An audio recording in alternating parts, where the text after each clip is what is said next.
Hey, what's going on, guys? King Rox is here, welcoming you to the next Let's Play, if you will, of Let's Play Baldur's Gate 3. Oh my goodness. Boy, am I excited to be here. Okay, so, maybe thinking, King Roxas, why Baldur's Gate 3? I'm gonna lay it out very plain and very simple for you guys. This is my favorite game of all time.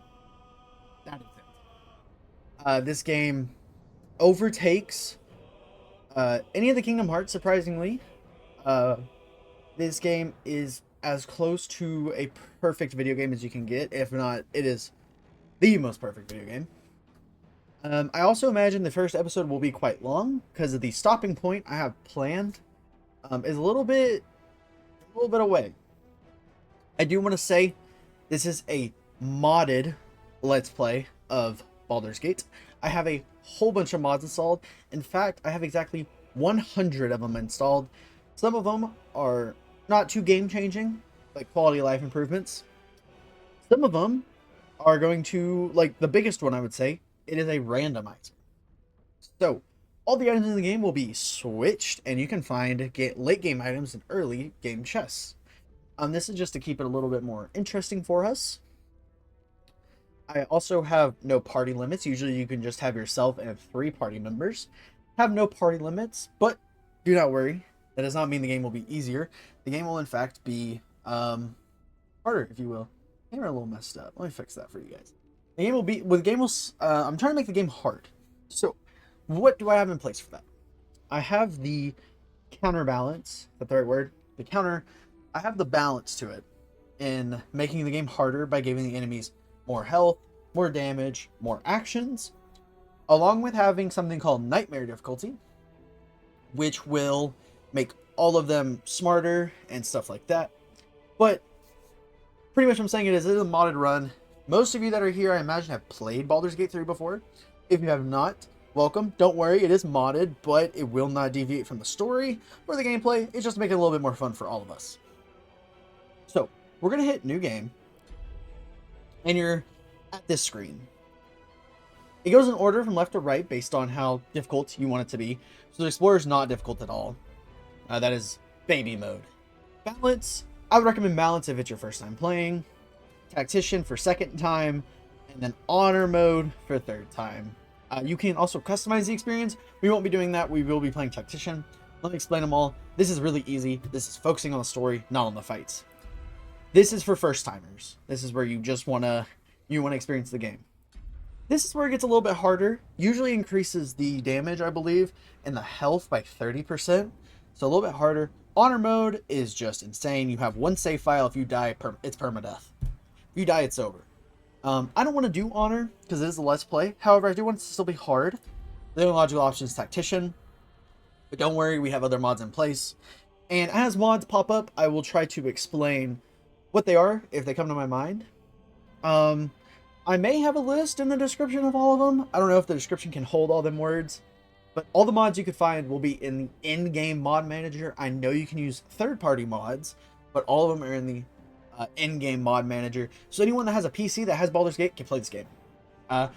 You may not be able to play some of the mods if you're on console or Mac, but for Windows, Baldur's Gate, Steam, you have all the mods that I'm playing with. I may leave a description. I don't know how much effort I want to put into this, if this video will even go up. But this is my favorite game of all time. I've rambled for 4 minutes. Let's get right into it, shall we? Here we go. Excited. Have you guys been? Been good? Ooh. I've been wanting to film this game for you guys on my old computer, but my old computer could barely run this game, let alone run this game and my recording software. And I will help you guys with the story. It might be a little hard to understand and grasp all at first.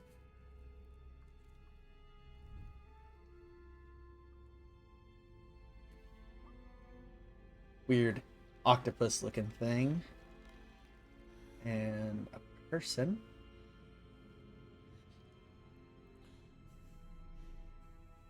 Whoa. on? Long fingernails. Also missing a finger. Looks like it doesn't have a pinky.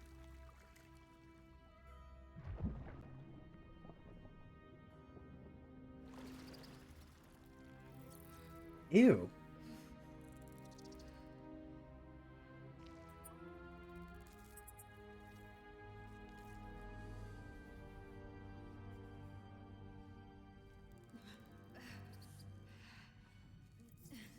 Oh no.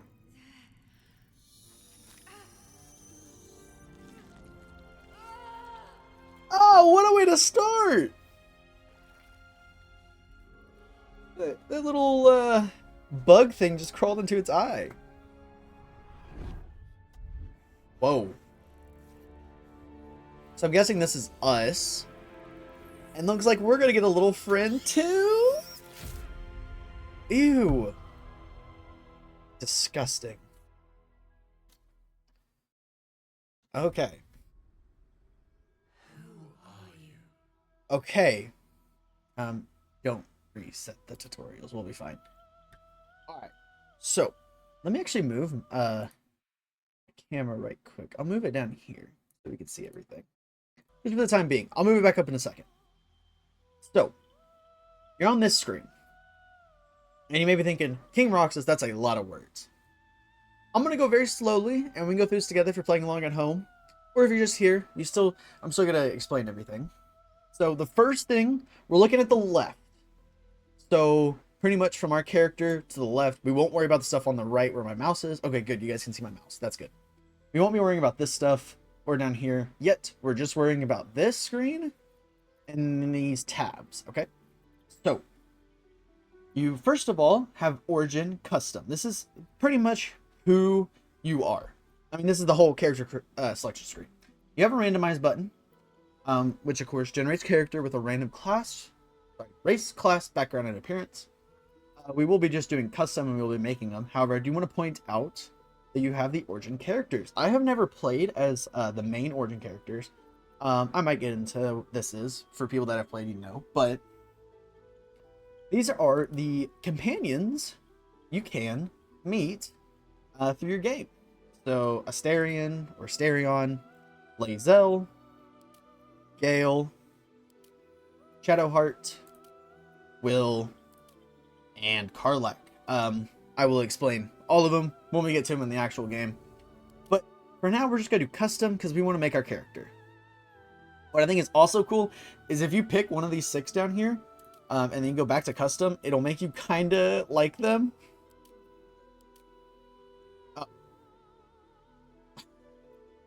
Maybe not. Okay, kind of. And the Dark Urge is special because you can still customize. If this Let's Play is super successful, I will do a Dark Urge complete opposite playthrough. But we're just gonna stick to custom for now. And we will pick Starion. Okay, so you want to pick custom, go to the left, select race, and we're gonna go through all the race really fast. First of all, this thing right here, everyone speaks with animals as a mod. Pretty much there's animals in the game, and the only way to talk to them is if you have the spell active. So I just have I have a mod where it puts a spell on all of them. I'm gonna very quickly go through the races, but every single race has a set movement speed. Most of them are 30 feet or 10 meters, I believe. And then you also get to see, like this one has proficiency with long swords, short bows, and long bows. That's pretty good. One thing I noticed, no shields, so that's interesting. Dark vision, you can see up to 40 feet. Only some classes have that. Some classes have 80 and some classes have none. And this is usually what's special about them. Like this one, advantage saving throws against being charmed. You can't be put to sleep. I'll explain saving throws and advantages. But this is like a pretty basic race.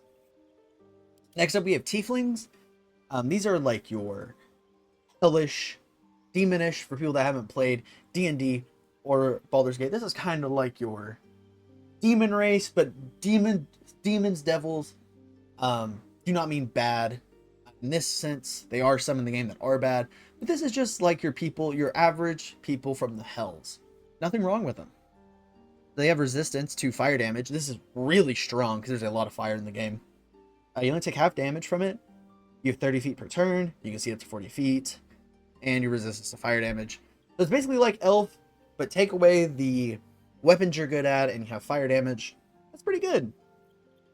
Next up we have Drow, which is...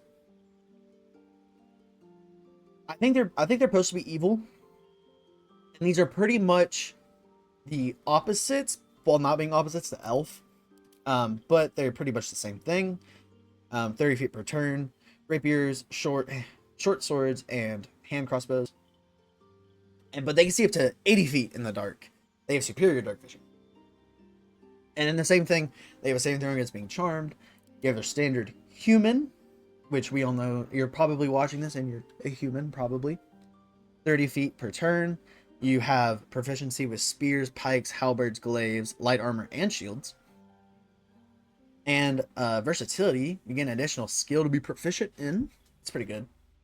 We'll get into skills. I think it's on the back for the abilities tab over here. Githyanki, fun fact, Githyanki is the least picked race in this game. They have this thing called Mage Hand, which is like a little pet that follows you around that you control that could do stuff for you, like pull levers, open doors. They move 30 feet per turn, and this is the big thing that they have. Armor proficiency with light and medium armor. Some classes don't have proficiency with armor, they have to wear just clothing, so this is pretty big. And then short swords, long swords, and great swords. This is honestly one of my favorite races to play as, because I think they're really strong, but they do get a lot of backlash in the game. Next up, we got dwarves.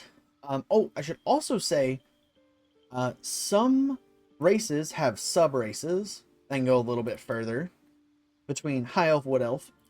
Dwarves are big into this because there's 3 different types. But if you notice, dwarves are a little bit shorter. They have but they're really strong. Let me say that. They're really strong. Advantages against poison. Oh, resistance against poison. To poison damage. That's huge. 25 feet per turn instead of 30. So a little bit shorter legs.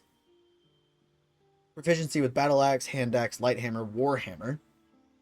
And dark vision. And then as you can see, you can go into the sub race where a big gold one. Every level up increases it by 1. Shield dwarf, you get light and medium armor. And then Dwagar, you get superior dark vision and advantages on saving throws. So you guys kind of get the point. I'll keep going through it because it is a lot. I'm very sorry. Hopefully, you're staying with me. I know it could be a lot. 30 feet, dark vision, same thing as elf. So the only thing that really is different here is what their weapons are compared to elf. This one's spears, pikes, halberds, and light armor and shields. Elves is long swords, short bows, and long bows. Halflings are like dwarves, they're shorter. But they do have this really nice thing. Everything in Baldur's Gate and Dungeons and Dragons is based on a dice roll. So, you're throwing dice at a casino or, playing board games like Yahtzee, and you roll a 1. 1 means bad. But they can re-roll it every time they get a 1. They also have saving throws against being frightened.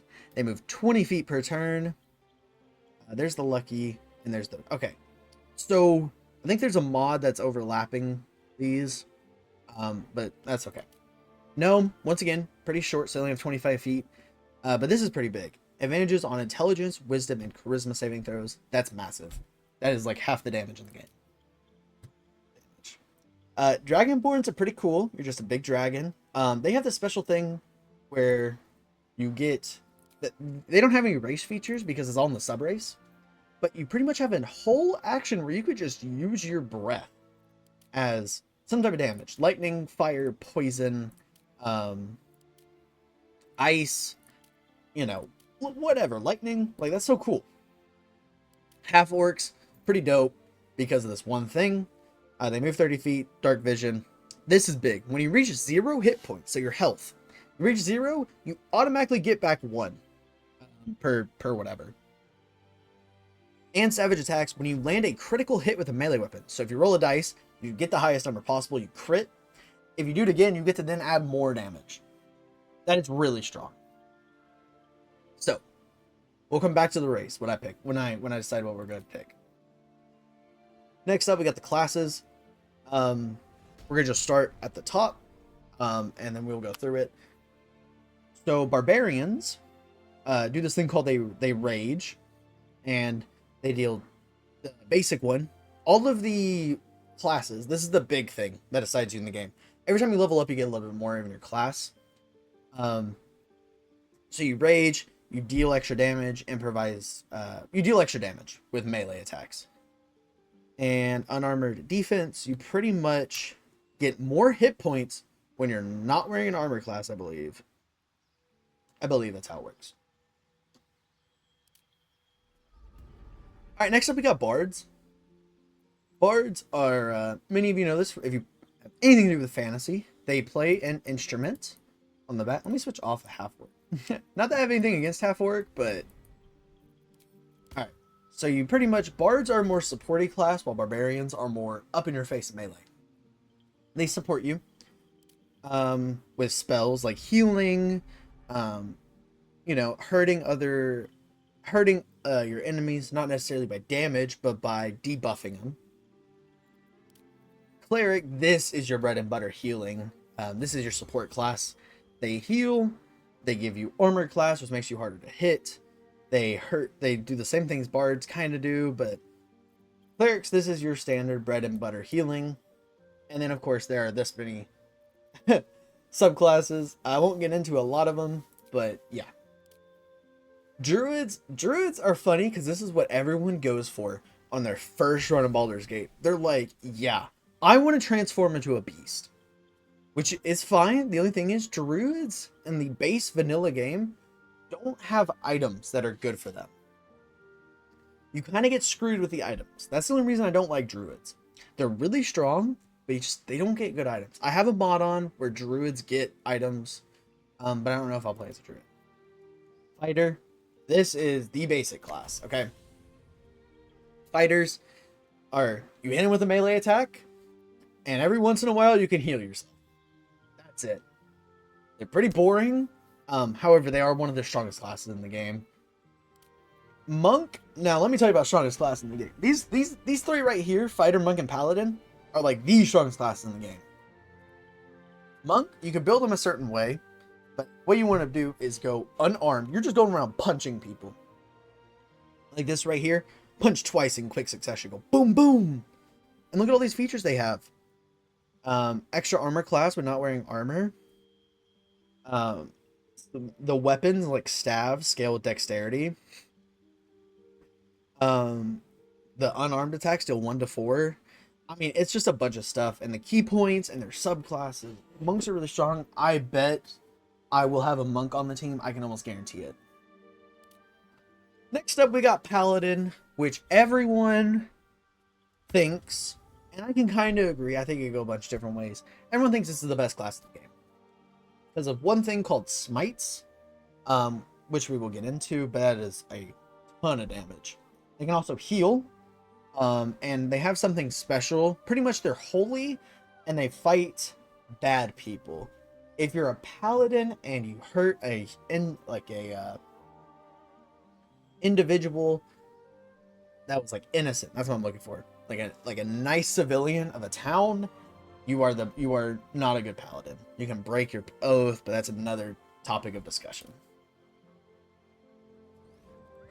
Rangers, we're finally getting to the 2 bow users.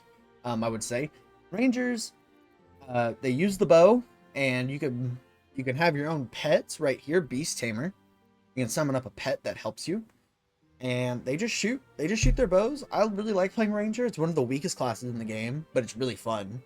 And I bet we have a Ranger on the team / Rogue, because Rogue is probably the strongest class pre-level 3, I believe. Because of this thing right here, sneak attacks. They fall off a little bit later in the game, in my opinion, but they're really fun to play. So you can use a bow or you can use a knife. It is like a rogue. It's like a ninja kind. Sorcerers. Now we get into the 3 spellcasters. I know we talked about druid and cleric, but this is the 3 damaging. Did I say sword? Three damaging spellcasters. I don't know if I said swordcaster. Three damaging spellcasters. Where it's just a bunch of just spells, you know, like this one you can touch it from afar and give them disadvantage and stuff. This one you can throw a bubble of acid. Magic missile, force damage that never misses. Warlock, you have this is your bread and butter with Warlock. You have Eldritch Blast. Warlock is my favorite spellcaster to play as, because you could be a spellcaster and stay in the back, or if you could grab a blade and go up front, which is really cool. And Warlock spell classes are a little bit different from normal spell classes, but I'll get to that later when we have a Warlock on the team, because I know we will. Wizards and sorcerers are very similar. The difference lore-wise is sorcerers are born with their power. Wizards learn it through knowledge. And they also have access to a bunch of spells. However, they can recover a spell slot. Sorcerers, they have this thing called, they use their bloodline right here. And they use sorcery points to enhance their spells. So you can either enhance your spells, or you can get spell slots back. I recommend playing Wizard if you're newer to the game, because they're a little bit easier. But Sorcerers are totally fine. They're not hard to learn. So, I might go Paladin. And then we'll get into the subclasses later. This is a mod. Every single class has a deity. Usually just clerics have access to the deity page. But with the mod I have on, everyone has access to it. Even though, like, someone like a rogue who wouldn't have a god, they have it. It's really cool. So you can, the gods don't matter too much. And you can also change this at any point in the game, I'm pretty sure. However, we're going to go with Shard for the time being. I bet a lot of you know why, and that is probably who I'm hinting at romancing. Alright, past the deity page, because a lot of you that are playing along may not have it, we're going to the background page. This is pretty much, you can read it for lore accurate. What do you want to be? So, Acolyte, spent your life in a temple, servicing a god or worshipping. Charlatan, this is you're an expert in manipulation. This is like your rogue. I think this is what you're supposed to go to as a rogue. Criminal, I mean, you know what a criminal is. Break the law, stuff like that. Entertainer, you entertain people. It's like a bard, right? You sway and subvert your audience. Folk hero, this is kind of like your saves the mistress in the temple. This is your Mario saving Peach. The champion of the common folk. You fight monsters to save villages. Guild artisan, this is a guild is kind of like a group of people, like a clan, not necessarily a cult, but like you work together as a group to do stuff. This one is you are a particular craft at earning your membership in a mercantile guild. So if you're trying to do, you know, I once had a lore character where I was trying to get back into my guild by the end of the game. That's what I picked. Noble, this is everyone knows what noble is, right? Raised in a family among the social elite, accustomed to power and privilege. So you're like a good guy, pretty much. Just loyal, have a lot of power, you're a good guy. Outlander, this is what your rangers are. You not necessarily have to go this as ranger, but this is like you're out in the wilderness, you know how to survive in the wilderness. You know to follow the bright sky, the bright star in the sky is the North Star or whatever. Sage, this is kind of like wizardy, where you get your power from reading. Soldier, tactics and combat, everyone knows what a soldier is. Urchin, this is kind of like criminal and charlatan, a bad guy, manipulator. I gotta keep drinking. I'm just drinking water, but man, there's a lot of talking. So the main thing between all these backgrounds is you're looking at the skills down here, which will add to your thing. So right now, we're going to backtrack a little bit. We're going to backtrack now. We're going to do custom origin. And the race we're going to do is... Tieflings are the best race to go with Paladin, which I think is what I want to do. think I want to do a paladin, but I don't know yet. I don't know. Yeah, we'll do a paladin or a tiefling. And then the tiefling we want is Zariel tiefling. This is the best tiefling because of the things they get later on, but this thaumaturgy really strong, and we'll see that in progress later. I haven't played as the other two tieflings, so I can't tell you what they do, but I know Zariel is usually the best because it goes really well with Paladin, which is the most selected played OP class in the game. Now for subclass, we have Oath of Ancients. This is your healing, one with nature. Okay. Acts of kindness, kindle of light. Your acts of kindness. Alright, that's like, you know, you want to fight the darkness and the beauty, and you want to preserve the sanctity of life and the beauty of nature. Oath of Devotions. This is the Knight in Shining Armor. You act with honor and virtue to protect the weak and pursue the greater good. So less naturey, more. This is more knightish, if I had to say. More soldierish, like you're defending a town. And then Vengeance, I think this is technically the bad one, besides that one that we'll get to. You have to set aside your own putrid to right the wrongs and deliver justice to those who have committed the most grievous sins. So usually this is more religious paladins. All paladins are religious, but this is more a religious one where you want to right the wrongs of the wrongdoers. So this is just justice. This isn't right or wrong. It's just justice. So I think we're going to do Oath of Ancients because it's the best because of the healing. Oath of Devotion, you get a little bit more damage on your melee attacks. Oath of Vengeance, you get, you can do the same thing of Devotion, except you can do it on yourself or an ally. But we'll be just doing Oath of Ancients. We're going to be worshipping Shar for the time being, but we will eventually switch to Selûne whenever we get the chance. You could read through all of these. I don't want to waste another 10 minutes looking through all of these. Some things I will point out, though, Selûne is a lot throughout the story. So is Shar. Mystra, we will meet Mystra's chosen. Loth is worshipped by the Drows. They actually have Lothsworn Drow. Blackith is worshipped by the Githyanki. And I believe that's everything. You may know Talos from Skyrim. Bane, Merkle, and Ball will all be in the story a lot. So let me get back to where we were. Zariel, Tiefling, Paladin of the Ancients, and we will be worshiping Shar for the time being, just because I haven't done it yet, and I want to see what happens if we do, if you know what I mean. And for background, we're going to be going, I believe we want to go Soldier here, I believe. Yeah, let's do Soldier for the athletics and intimidation. We're going to go for a big, beefy, strong guy. We need a strong leader, and that's what we're going to go for. Okay, time to get into the ability points. So, your strength is your muscles, your physical power, alright? I know, calm down there, hotshot. I know you're flexing your muscles, but let's calm down now. So this is how much you can carry, how much you can jump, how much your melee attacks hit for.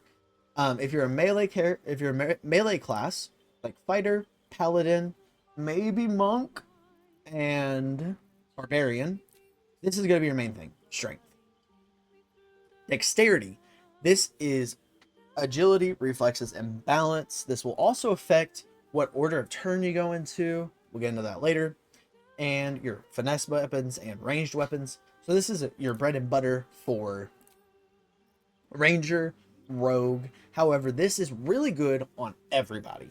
These first three, strength, dex, and constitution, they're good on everybody, especially dex and con. Speaking of con, we'll get into it. Constitution, stamina, and physical endurance also affects your maximum hit points. Didn't catch, I'll say it again, affects your maximum hit points. You do not want to be weak. So con's pretty good, especially for your melee classes. Then we're going to get into the bottom three, which is more class specific, I would say. So intelligence, this is reading, and this is all about wizards and Eldritch Knights, which is a subclass of fighter. Excuse me, this is a lot of talking. So this is for intelligence, like reading. Like you read a book, you get more intelligence. Wisdom. This is for clerics, druids, and rangers, and rogues as well. This is for senses, intuition. This is, I mean, everyone knows what wisdom is, right? You guys are making me explain stuff you already know.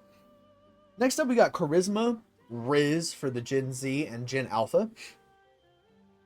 So charisma is about, like, you know, you gotta be good at talking. You gotta win people over. This is really good. And whenever you have to make decisions through the game through dialogue and you're talking to someone, you want this to be high because you want them to go your way. You know, if you have someone that's musty, you know, big, musty, talks with like a list, they're not gonna win people over. But like, imagine this suave dude. I know you're all imagining me right now, but this suave dude that comes in, he has high charisma. You're more likely to listen to him. With that being said, we're going to do this. We'll dump that down one for. Oh. We'll do that. No, we'll do that. So we're gonna be running 17 strength because we're a paladin, bread and butter. Then dex, because we want to have a little bit of armor class bonus, and also not be last in turn order. We're gonna have constitution to keep our hit points raised because we're gonna be on the front line, and charisma because charisma improves spell casting for bards, paladins, sorcerers, and warlocks. Influences trader prices too. Out of intelligence, wisdom, and charisma, charisma is probably the best to have just overall. We're going to get down to the skill proficiencies. This is why you chose that background of soldier if you're following along. I'm not going to explain all of the... Oh, I will, really fast. Athletics is jumping. Acrobatics is landing on your feet from being shoved. Sleight of hand is pickpocketing. Stealth is when you're crouching, you don't want to be spotted. Arcana is knowledge on magic. History is knowledge on history. Investigation, being able to see stuff. Let's actually see what investigation says. Solve mysteries, analyze clues. So you're able to know your surroundings. Nature, I mean, trees, animals, stuff like that. Religion, you know, this is for just knowledge of religions and recognize deities. So not necessarily you are religious, but you can recognize a deity. Animal handling, being able to persuade and talk with animals. Insight, let's see what insight says. Read people and situations, detect lies. That's pretty big. Medicine, cure wounds, diagnose diseases, recognize symptoms. Perception, being able to see stuff out of people, I'm pretty sure. Observe your environment, spot hidden details. And what's investigation? Seems like they overlap a lot there. Survival, this is, I mean, you recognize your surroundings out in the wilderness. Deception, lying, manipulating the truth. Intimidation, hey, kid, give me your lunch money right now. All right. Performance, this is bard, entertaining audiences, command the stage, and persuasion. Turn on the charm, coax, and cajole. Just persuade someone to get what you like. So we're going to be doing like that. So these are our bonuses. Looks like we're going to be doing athletics, and these 5 or 4 at the bottom. This is why I chose paladin mostly, because we can get ways people to think the way we like. Okay. We finally have the stuff that matters down. Now, we're going to go over to the right, and as you can see, you can now see your strength, dex, and con. Great job. I told you how all that works. Let's look at these 2 circles under it. Initiative. This is your order in the turn battle. This is your battle turn order, which you get from your dexterity. Wait, what's that? Hit points? You get that from your con. It's all adding up. Your cantrips and action. Your cantrips from either your race or your class. Your actions from your class. Wait, your weapons, armor, and skills. Everything I just went over. Yeah, it's not that bad. We're gonna just quickly go over this. Body type 1, little female. Body type 2, little male. Body type 3, big female. Body type 4, big male. We're just gonna be doing 2 for the time being, Because 3 and 4 looks a little goofy in some armor. So, yes. Now we can edit the appearance. Now, if you're playing vanilla, you won't have as many options as me. I believe this chin section does not exist for you guys. Goodness. Okay. So we're going to be male, and this will be our voice. Where to next? Okay. Or... What was that? That sounds female-ish. Let's hope the locals are friendly. Oh, okay. So the odds are men. Hells. Something just woke up. Be wary. This place is trapped. Yes. It's opened. More of those wretched things. Where to next? So we'll just do voice 1 because it's basic. Now I could cipher through all the heads here. I'm not gonna lie. I believe. Don't plays a tiefling? I forgot the heads are little.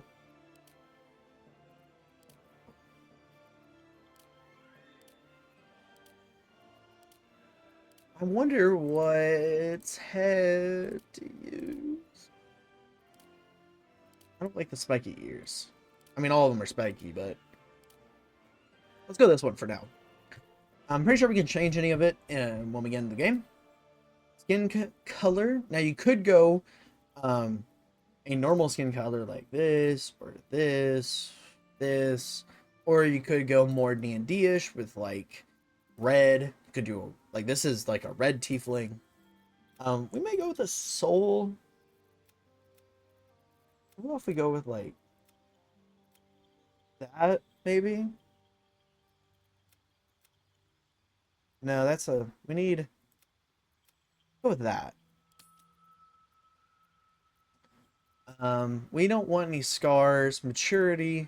This is wrinkles, freckles, freckle intensity. That's how big your freckles are. And I don't want to pronounce that word because I don't know how to. And I don't want to be, you know, body art. You know, if you want to go for that, or I like the clean face personally. And you could go for any piercings. I'm personally not a tattoo or piercing guy, so I'm gonna go pretty big face. For eyes, of course, you could go more classic and look more humanish if you want. Sometimes I want to play a humanish character, but I don't want the human abilities, so I'll pick a tiefling and not pick human or go humanish. Which we can do. Ooh, I kind of like the blue eyes though. Looks like Roxas's. Let's do that. You can go heterochromia if you want and change the color of the eyes. That's cool. Makeup. Usually tieflings look a little bit better with just a tiny bit of eyeliner. Oh, I think. Yeah. Hair. This is a big one. However, I do have a bunch of modded hair, I think. Yeah. Most of it's women's hair, which is fine. But there is only always one hairstyle I go for it. It's this one. I think it looks the best. I think this looks the best. So we'll do that. And then we actually might go for like a little bit of blue there. Kind of matches our eyes. Maybe a lighter blue. Like a little too light. Oh yeah. Right there. Perfect. I wasn't ready for that. Game's spoiling what I'm about to go over.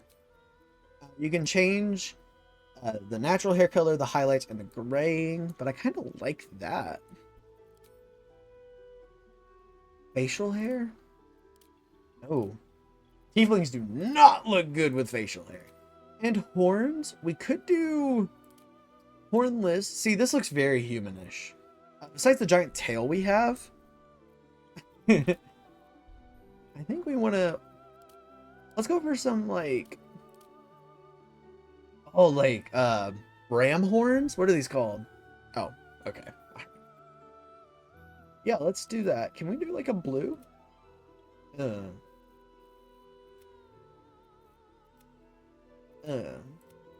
What was it on? Oh, man. Alright, we'll do a little bit of blue. Maybe just, like... Can I just get, like, a hint of blue? Why is there so many colors? Oh my goodness. What about, is there like black maybe?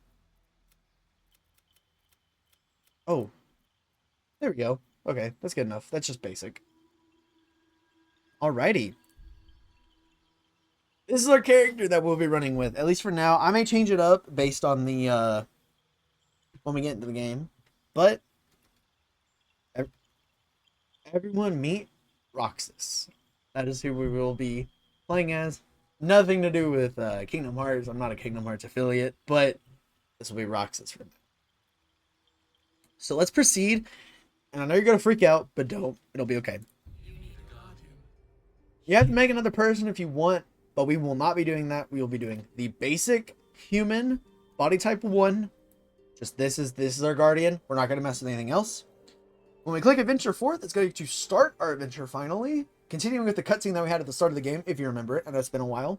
Thank you for still sticking around. And without further delay, after 41 minutes, let's get right into it.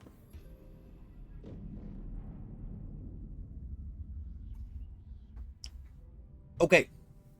So this is right after they put the bug into our eyeball. They noticed one of his friends is that these creatures are called mind flayers. And that is who I'll be calling them from now on. I just didn't want to steer you guys with that big name at the start. These are called mind flayers.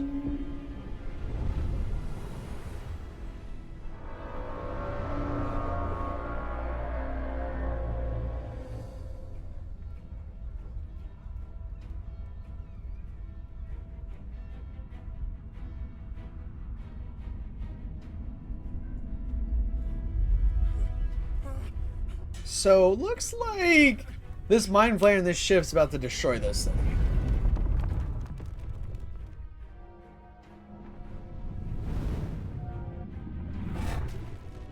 Oh, he controlled it with his hand. That was crazy. Whoa, whoa! They're capturing people just like we were, and that other lady we saw at the start. Oh, that's terrifying. I hope this isn't too loud for you guys. I know usually the videos are a little bit quiet, so. Oh, and here come people riding on dragons to fight back? What is going on?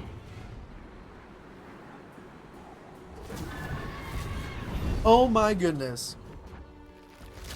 Ooh, get that out of here. Oh, it actually hurt him. Oh.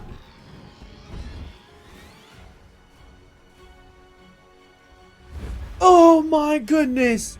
What is going on?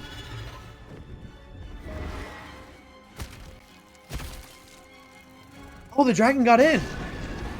Oh, he let the whole... Alright, we're dead. Alright, guys. Thank you for watching the Let's Play of Let's Play Baldur's Gate 3. Hope to see you guys back in the next episode. Whoa. Okay, now we're in the wont, like a snowy area?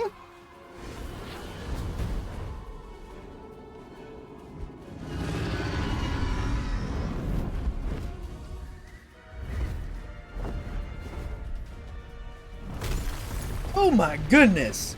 Oh no, watch out for the rocks! I don't know if we should be rooting for the dragons or what's really going on. Oh, there's an opening! Oh, that's the lady we saw at the start. She got the bug before we did. Oh, I wonder if they're trying to save her. She's a Gith Yankee, by the way.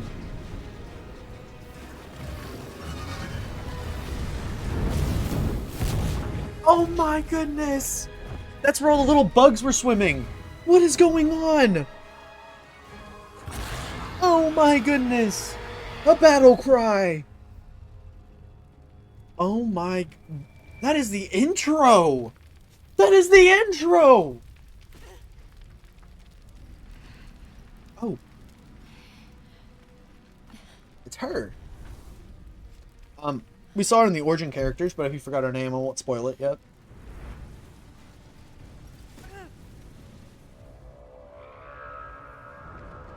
Her armor made me notice. I did turn off any graphic content or 18+ content in the game. I really hope. I haven't done that before, so I really hope that nothing too graphic happens, and I have to edit. But I do want to preface this before we get into the actual gameplay that this game is very graphic. This game's very graphic, very mature audience, I would say.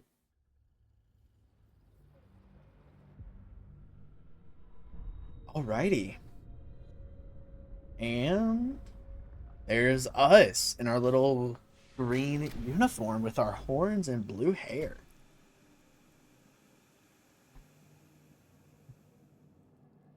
Boom.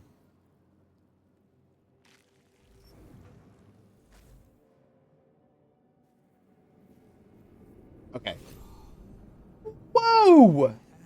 We just started. Let's chill out with the mods. Alrighty. We are going to just use this preset because this is how I want it to be. Pretty much every time we add a party member to our party, the enemies will get a little bit harder. Eventually, I believe we get up to about 10 party members by the end of the game, which could be a lot. So, but I would like to use this preset. Okay. So, first thing I always like to do is come over here and increase the rows. We do have increased hotbar, so our hotbar is bigger. And there's a lot to take in. First of all, it is clicking around. So this is the thing that had the bugs in it, the nursery, if you will. So let's get a quick little look in the top right, way over there where I'm at. Oh yeah, I need to move my camera back. Right there works for now. I'll get more back into it later. In the top right, way over there, is the mini map. This is the plus and minus, so you can zoom in or zoom out. I have that sitting there to yep. Ping. You can ping stuff if you want, which I will probably be doing throughout the Let's Play. Map for M. And J for journal. We'll get all of that in a second. Down here in the bottom left, we don't need to worry about group mode. Hide or oh.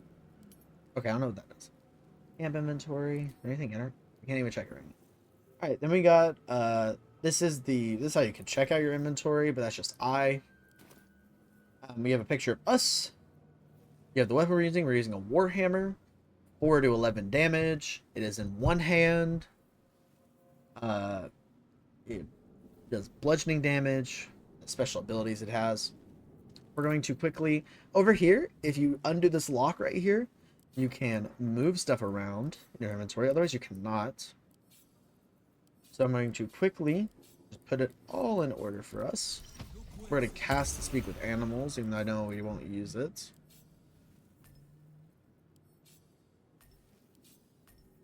Put that there. That there. That there. Yep. Perfect. Our healing spells next to each other. Perfect. You can move these red bars, which actually reminds me, I need to pull all the red bars over.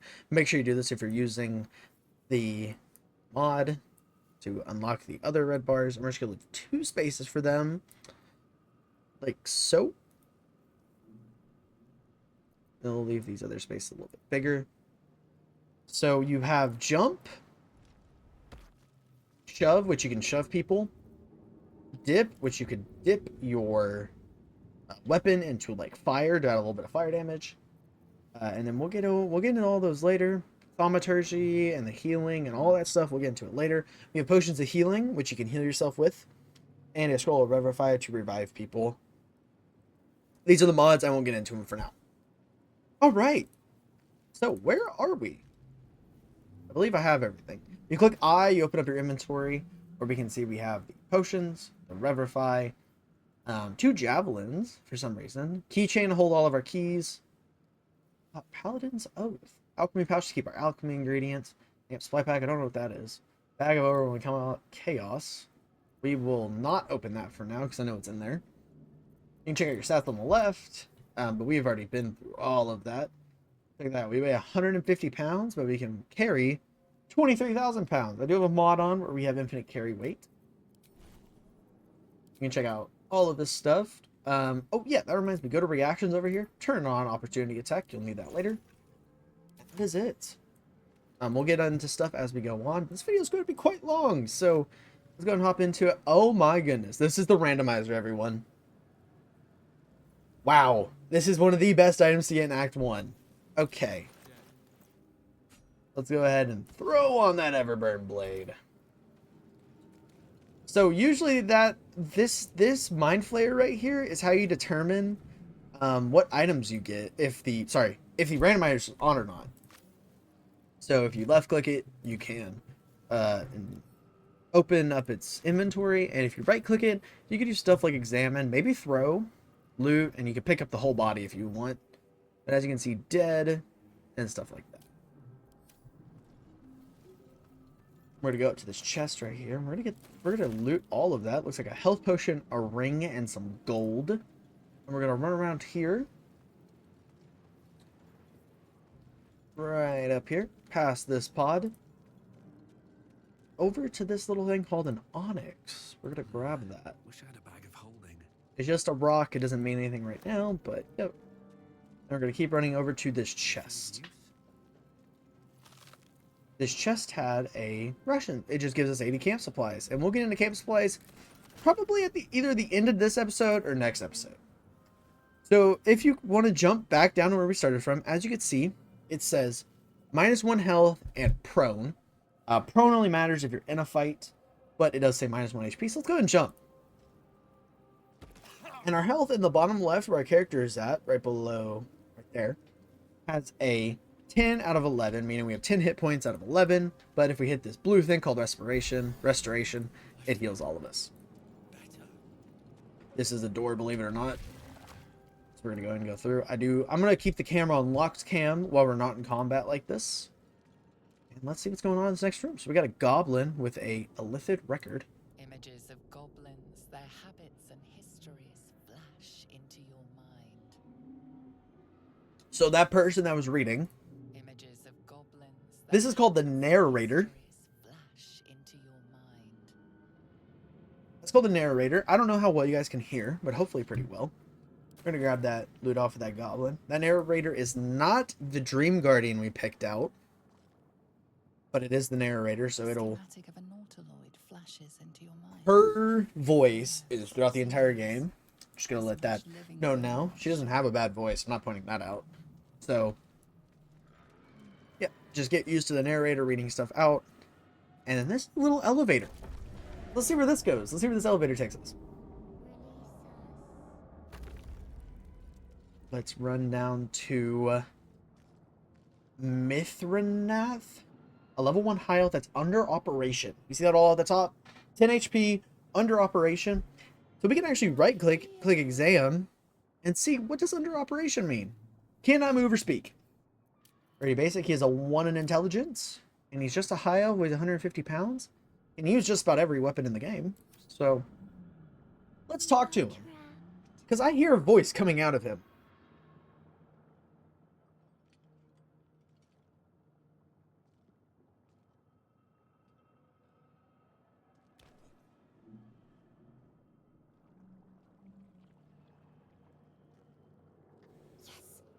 Come to save us from this place. From this place, you'll free us. Please. Before they return. They return. So this right here is a big part of the game. It's the dialogue system. So, who am I talking to, man or brain? I think you're past the point of saving. Tell me what to do. You sound afraid. Why? So who am I talking to? Is it the man, Mirath, or a brain? A newborn. Born new from this husk.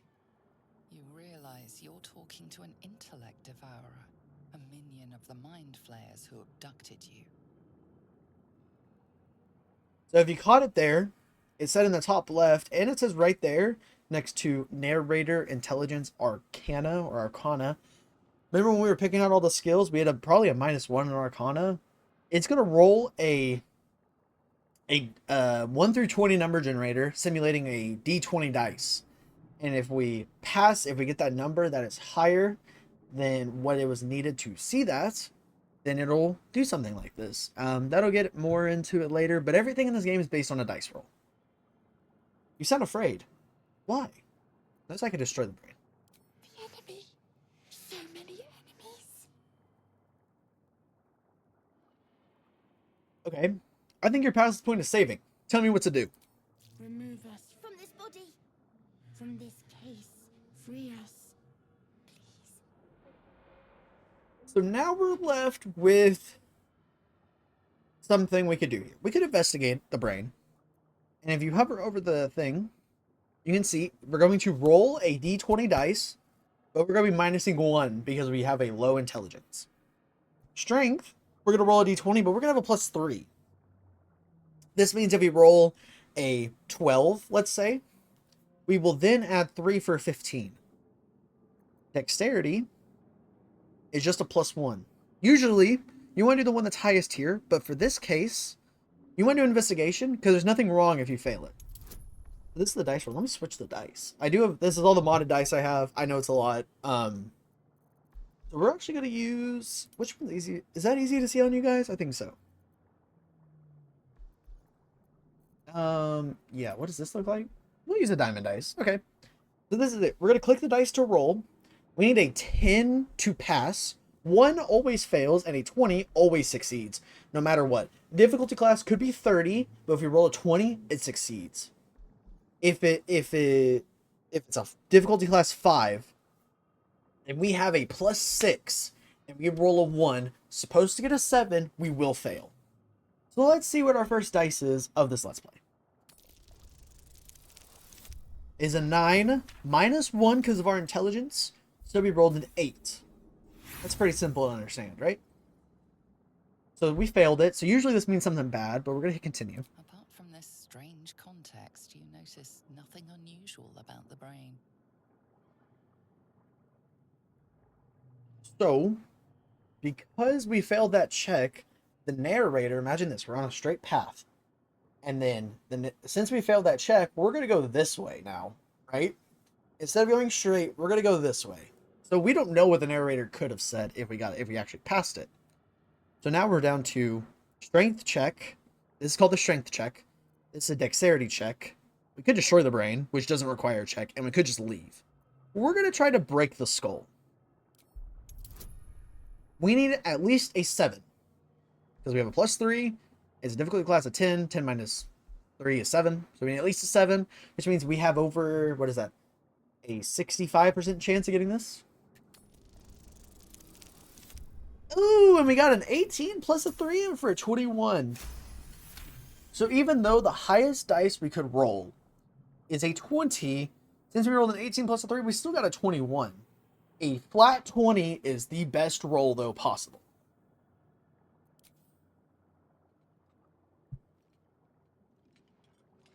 Oh, that's us breaking the skull. And then a very gruesome, mutilating scene. We can pull the brain out. Lifts from the skull.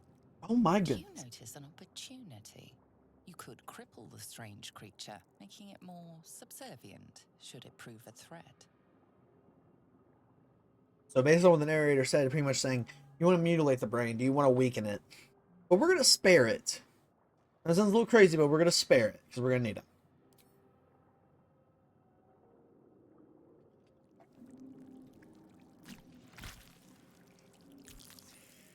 Remind me to get more water for the next episode. It's a lot of talking. Free. Our freedom is ours, friend. The creature pauses, listening. Something behind your eyes seizes in recognition. We must go to the helm. At the helm, we are needed. Why are we able to talk to this thing?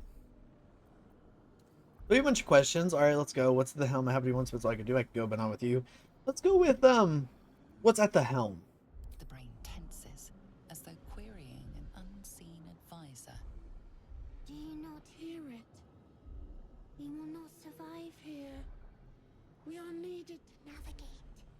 We are needed to leave this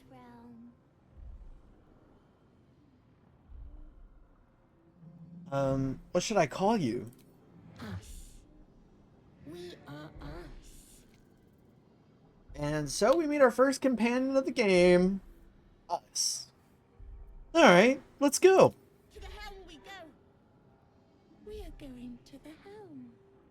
So if you're playing a Gith Yankee, because I said it was one of my favorite races to play, if you look on the... Oh, I'm going to be covering that.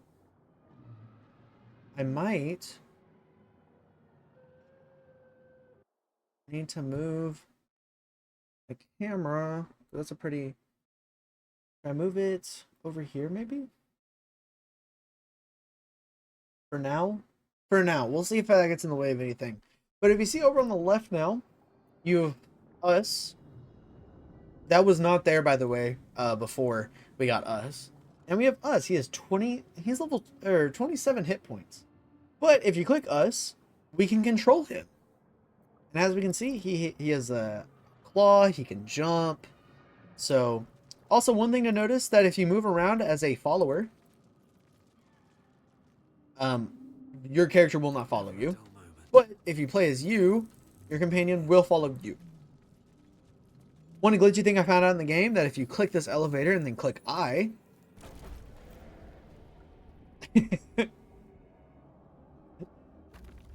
So, yeah, I don't know what that means, but... So let's go this way to the helm with our new friend, us, that we can talk to. The speech bubble with 3 dots means you can talk to the person. The creature reaches into your mind, its thoughts rattling against yours. Something inside you squirms in recognition. Friend, we will go to the helm now. Why don't you just stay behind? Why was I forced onto the ship? Something was pulling at my eye. What was that? Can you tell me where we are? Something was pulling at my eye. What was that? A gift. A gift to make you as we are. Soon you will be so beautiful, so powerful. Can you tell me where we are? In a realm where we have fled. We have fled to a realm called Avernus, first of the 9 hells. We are escaping a great evil. So in, I don't know, but I think it's a D&D lore, but in Baldur's Gate lore at least, Baldur's Gate 3, there are, you know what hell is? Just the opposite of heaven. It's down below. It's fiery. There in D&D or Baldur's Gate 3, there are 9 levels of it, and we're at the top, which is the coolest, like coldest, I guess. It's not as bad as being at level 9. Why was I forced onto this To ship? know you, to love you, to give you our gift. Are we? We're going to the helm. My friend and I are going to the helm. So we know a little bit more about where we are now. Let's go. Let's go. I'm ready. Whoa, a cutscene. Where are we? The blue hair looks sick, I won't lie. Whoa! Oh no, it's that Gith Yankee! Abomination. This is your end. Lae'zel. Your head throbs and your skin tingles. Visions rush past. A dragon's wing, a silver sword, and a flash of your face seen through the strange woman's eyes. Ugh. My head. What is this? Ugh. Skvar. You are no thrall. Vlaakith blesses me this day. Together, we might survive. So, like I said, all Gith Yankee, most Gith Yankee, probably all of them follow Vlaakith, who was on that deity page. And this is Lae'zel, who was an origin character. But who are you? Who am I? Your only chance of survival. Okay. What made you think I was a thrall? I don't know what a thrall We carry means. mind flayer parasites. What? Unless we escape, unless we are cleansed, our bodies and minds will be tainted and twisted. Within days, we will be Geich, mind flayers. Okay, so hold on. So that little bug that got put in her eye and our eye, that is a mind flayer parasite or a mind flayer tadpole that turns you into Geich, which is Githyanki for mind flayer. Thrall means a soon-to-be mind flayer. Like once you get the tadpole in your eye, you're soon-to-be mind flayer. We're turning into mind flayers? There must be something we can We do. can do nothing until we escape. That must be our priority. First, the helm and take control. That's what that guy was saying right there. As for that thing, Yeah, that thing. it will remain tame as long as it believes we are thralls. It may be of use in the fight to come. That's why I picked him up.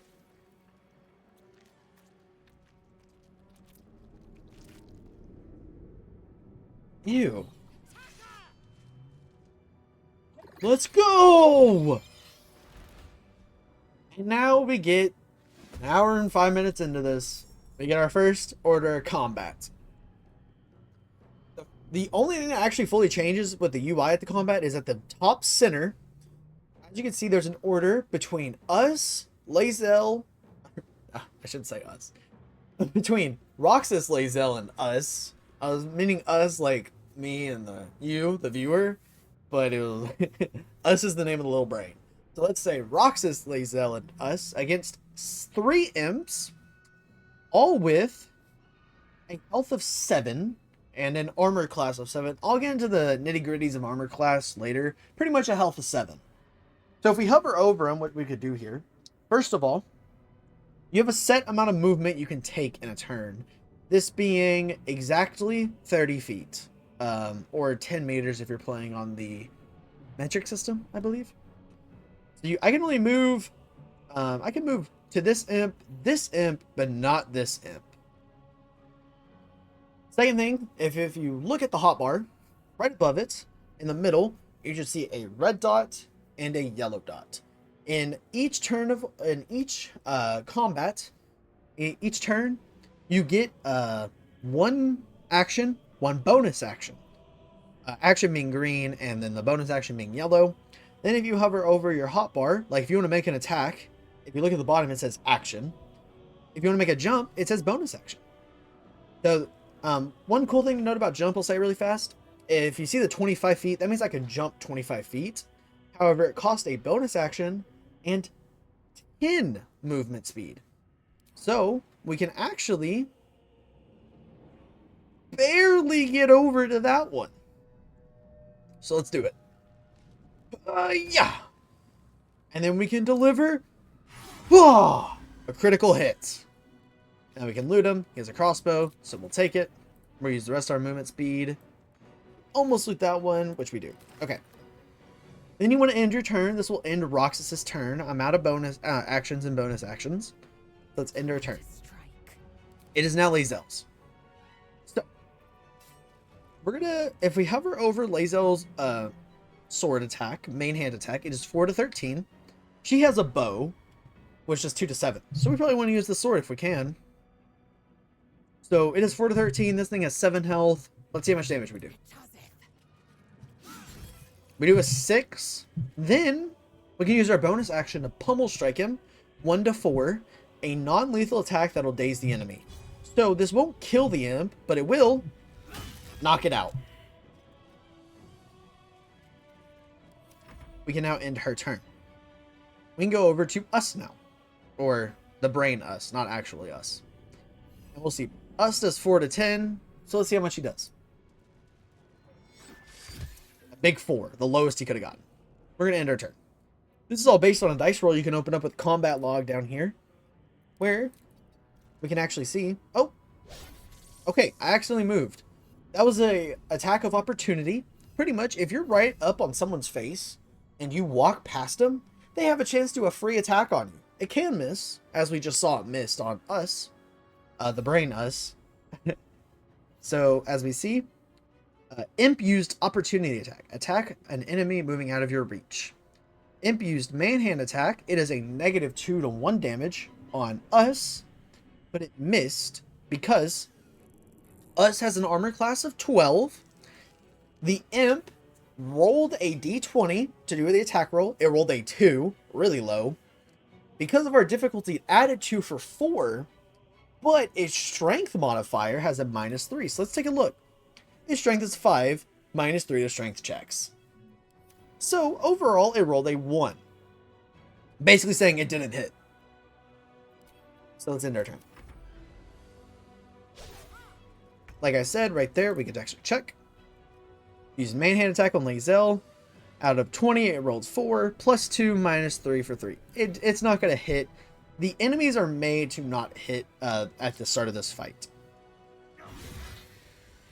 And that one enemy that Lae'zel knocked out, we're going to finish him off.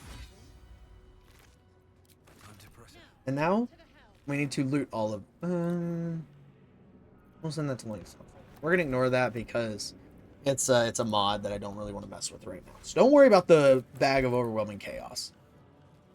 So if you're playing along at home with the randomizer mod, you want to loot everything. And we'll hit this restoration pod. These restoration pods are not scattered throughout the game. They are just in a few spots. They come back up. Buckler of Fidelity? Is that how you say it? This is not in the base game. Once again, the randomizer. But a +2 to armor class and a +1 to constitution saving throws. Lae'zel has an empty spot for a shield. So there you go, Lae'zel. She does do an overall less 2 damage because it was 4 to 13. But we're sacrificing that 13 to go for 11 for an extra 2 armor class +1 constitution saving throw, making her even harder to hit. It's a good sacrifice. Lae'zel is a fighter. We can actually go to the character sheet to see level 1 fighter, along with the stats the game gives her. One thing I neglected to tell about the stats is stats only matter if they're even numbers. So, to put it frankly, our 13 in con is the exact same. There isn't a difference. The exact same as having 12 in constitution. For Lae'zel, she has a 15. It is the exact same as 15. There is no difference. For her dex, it is the exact same as 12, even though she has 13. Same thing with her strength being at a 17 and our strength being at a 17. So, King Roxas, why did you put your strength at 17 and not 16? We will have a chance later in the game to up our strength by 1, making it 18. If we put it at 16, we put it at 17. There are plenty of choices throughout the game to up your abilities score. So yes, that is why. But we're going to go up the brain mesh into this next room where we have 3 buttons in front of us. Let's try it. Let's see if we can't pass some checks. Failed. Failed. Failed. So if we take a look at the combat log, Roxas failed an Arcana check. It is a 15 check. We rolled the 20, -1 because of our intelligence modifier. We only get a 3. Let's see the next one.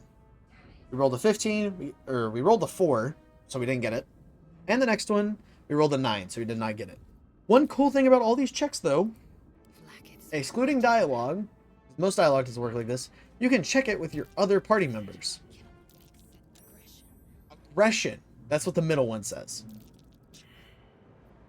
So we probably don't want to hit the middle one, right? Let's come back to this machine. Because this person over here is yapping. Oh, there's a backpack. I will be taking that. Okay. You! Get me out of this damn thing! We have no time for stragglers. We should save her, though, Lae'zel. Let's look for a latch that might open the lid. Construction is too alien. Nothing looks familiar. This ship is crashing. Do you intend to die for a stranger? I'll look around. There's got to be some way to get this thing open. Contraption next to the pod. They did something to it when they sealed me in. Contraption next to the pod. Okay, let's look. This thing. The console appears dormant. Let's look for a switch. Mechanisms are completely unrecognizable at first, but then you spy an empty socket. Let's not hit it in case it breaks. Whatever fits in that socket must power this thing. There must be something like over here. Like, what about this Illithid manuscript? Faint images appear No. in your mind. Never mind. I'll pick it up. Brain in a jar. Can't open up that box. Furnace. If you right-click it here, and if you had a lockpick, you could pick the lock, but we don't have any thieves tools, which is a lockpick. With haste. So if you're playing a rogue or a ranger, this is where you start to shine a little bit. Let's run into this next room. There's a dead thrall on the ground. Let's check. She had a key. I could get that lady in the pod opened. How many hosts of these Looks like someone else is in here, maybe? Dazed woman is trapped inside the pod. She doesn't notice you. Okay. Dazed. So she's probably on the brink of death. Let's head up here to this chest. Okay, so we're going to be ignoring this. What on earth? I will be ignoring all of this, by the way. Summon the Chad. Kill the Chad. Okay, I'm going to be honest with you guys. This is from the mods. I will not be using any of these weapons. If we do, it'll be after we beat the game. I just don't really want to deal with any of this right now. I'm not going to cheat through this run.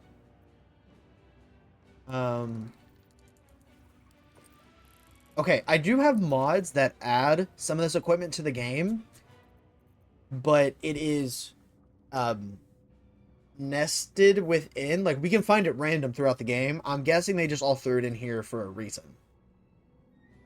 We will not be... What if we read this? I'm not reading all of that. Alright? I'm not reading all of that. We're just not going to deal with any of this right now. But if we do ever need to...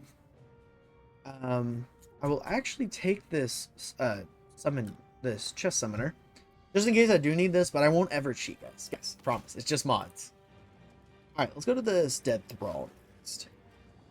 Eldritch Rune. Okay. Oh, okay. Let's try to get this lady out first. All right, place the hand on the console. Place your hand on the pod, you hear something. A presence connected to the pod, commanding the person inside to change. What?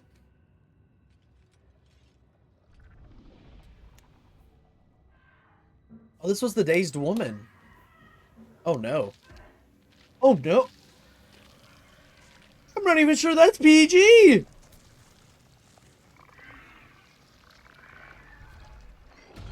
Okay. Change her. Changed at the pull of a lever. How? If we are not purified, this may be our fate. Yeah, let's get out of here before that turns to us. Is that another us? No, that's not us, though. You know what I mean? That's not our boy back here. Our boy. Look at him. Look at him. What a... He's just a little guy. Look, cute guy. Alright. Don't worry, Miss Lady. We're here to save you. The console appears Or dormant. kill you. But we just put our hand on the last machine. We didn't insert the rune. Let's do it. The console hums to life. But what is its purpose? Will it free the captive or transform her like that other unfortunate? Let's do an Arcana check. Let's take a closer look at the power-up console. We need at least an 11, so at least a 45% chance. Oh. Oh, we won't know. Alright, let's think about this logically. Nothing in the appearance of the device betrays its purpose. It could do anything. It could even transform the occupant of the pod, like what happened before. Let's think about this logically. If we don't save her, she's dead. If this transformer, she's dead anyways. We might as well take a chance, right? Like, she's gonna die if we don't even try. She's just gonna crash with the ship and die. So let's place our hand on the console. Suddenly, you feel a hideous squirming in your head. The parasite. It's that mind flare parasite. Discomfort fades, and another sensation washes over you. Connection. Authority. We're going to will the pod open. So, just in case we fail it, F5 saves the game. We do have a -1, and it is with difficulty class of 2, so we need at least a 3. I'm happy that did not happen on camera. One time out of my 20-something playthroughs of this game, I rolled a 1. I was so upset. And it was on my honor mode run too. Like, I had to restart the whole thing. You feel the biomechanical brain of the console process your command.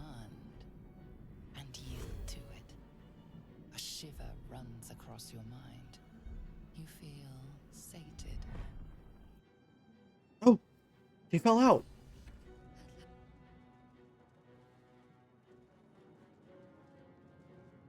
I thought that damn thing was going to be my coffin. Thank you. Your mind lurches into her thoughts. Her gratitude is mixed with wariness, because you have a gift with you. You keep dangerous company. Did you feel it just now? We're in each other's heads. I did. It must be because of those parasites they put in us.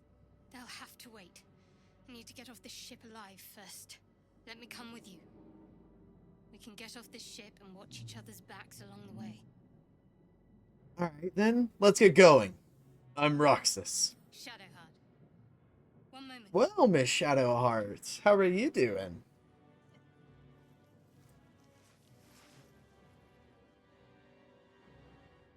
What did you just pick up? It's nothing. Trust me.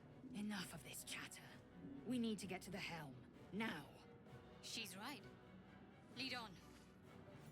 Alright, and we have captured, like it's Pokemon. We now have Mrs. Shadowheart, who is a cleric. She has healing spells, defense spells, a few attack spells, not many. But one thing we want to do is we want to click J. Not J, sorry. K. We need to click K. In K, we simply need to get rid of inflict wounds. I know it's 3 to 30, but we need this command, okay? Just trust me. We need command, and that's all we need to do. Close out of it. Oh, actually, go over to reactions, turn on opportunity attack by clicking K again. Lazel, same thing. Turn on the reaction for it. Oh, sorry about that, guys. No time to rest. Alright, so let's go back to this machine. Now that we have Shadowheart, let's see if she can't say what these were. The one in the middle were aggression. Annihilate. Okay. So I'm guessing the middle one will turn them mad, and the right one will probably kill them. What to do? So let's hit the left one. Psionic energy radiates from the prisoners, but they do not react. Guys, what would you do in this situation? Would you leave and let them die? Would you kill them? I kind of want to see what aggression does. Shall we? Push the aggression button! Oh no. It started a fight! Lazel, go for it! So, if you see, to attack this guy, we have to run by... To attack person B, we have to run by person A. And in doing so, provokes an opportunity attack, so this guy will get a free hit on Lazel. So let's deal with this guy first. Oh yeah. No choice but to keep going. Notice how I put Lazel next to him at the end of her turn? You always want to do this with your frontliners, just to make sure if they do try to run away, it'll provoke an attack of opportunity. But it won't matter, because we will bring the hammer! Or the sword? Light on my feet. One thing I was saying about F5 and saving, F5 quick saves the game, F8 will load your last quick save. So what's in this thing? We did use the gold key we got from this body right here on that chest. Now let's head into here. Through the weird alien door. What's this next room? Okay. So we're actually going to hit this restoration thing. Before we do, I want to show you one thing. Time to waste. These are spell slots. If you're using Cleric, Druid, Ranger, Sorcerer, Warlock, kind of, Wizard, they all have these things called spell slots, which you only have pretty much once every... It's called day, but you can think about it as a session, as a adventure. At the end of every time you get to sleep, and when you wake up, you replenish everything. So keep that in mind. She has 2 slots, 2 level 1 spell slots. So hitting this, we can actually see it. If we use a guiding bolt on this lava right here, or this, no, just to be safe. We're going to use this guiding bolt. It won't do anything, but imagine that's an enemy. And now if you look at her spell slots, she's missing one. So let's hit the restoration pod, and she gets it back.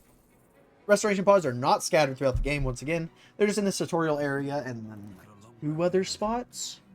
Never So been to these. let's head on. We're nearing the helm. Once inside, do as I say. Who put you in charge? I'll trust my own judgment. Cane yank. Let's keep going, everyone.